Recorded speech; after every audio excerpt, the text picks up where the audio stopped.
Because they're cults, obviously. I think mostly because they're trying to be a part of the group, and I guess they think that's the way that they're the only way they're going to be liked or they're going to get into it. I'm in a fraternity, and it's kind of like you want to dress like how your friends and how everyone else in your organization dresses.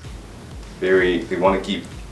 They're very much all about order, you know. Like in a gang theme, but like you know who your posse is and you know who your people are. They all just wear the same exact clothes, like.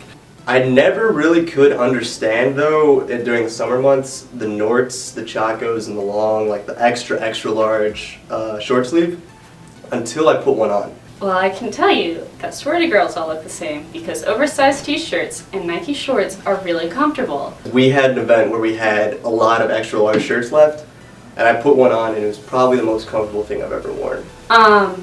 Frats? I don't get.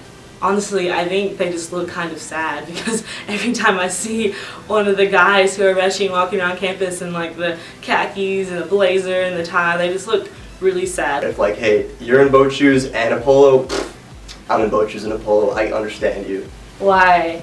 Pale short shorts that like show me half your thigh, I don't want to see that. I don't know if it's, they're each with their own different style because they each have like different color pastels they want to wear. The polos aren't comfortable. Like, I don't get that. Don't come back and kill me in my sleep, sororities or fraternities or anybody who might be watching this. You just look pretentious. You do, I'm sorry. Things that could go wrong on the first date is showing up late when you chew with your mouth open. No one wants to see what's in your mouth. If you show up unshaved, not showered,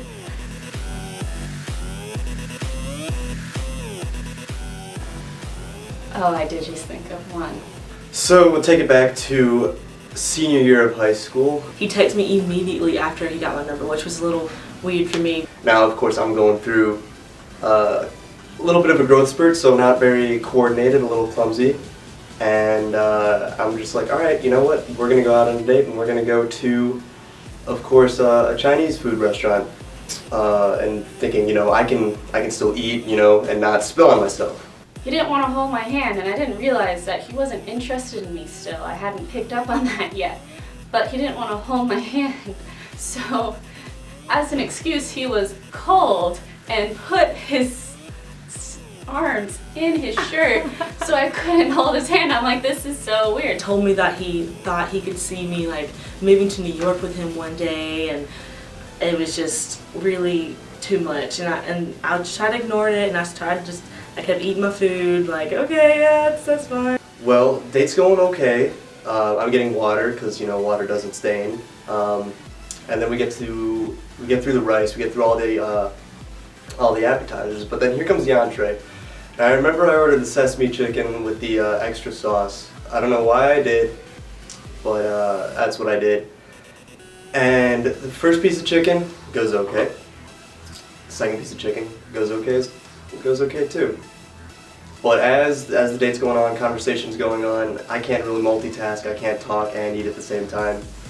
So I go to get the biggest piece of chicken on the plate, I grab it, and of course, miss my mouth all over my white shirt. We went to the movie and we were sitting there, he didn't try to hold my hand or anything, but every time he laughed, he would like laugh and then like lean over towards me, like he was trying to laugh with me, but I was just looking at him like, what are you doing? So I just sat like this the whole time. And so the rest of the night was my date telling me how to get out chicken stain. And Leonardo DiCaprio, let's talk about him. Leo. This is his first award, I believe, for the Oscars, isn't it?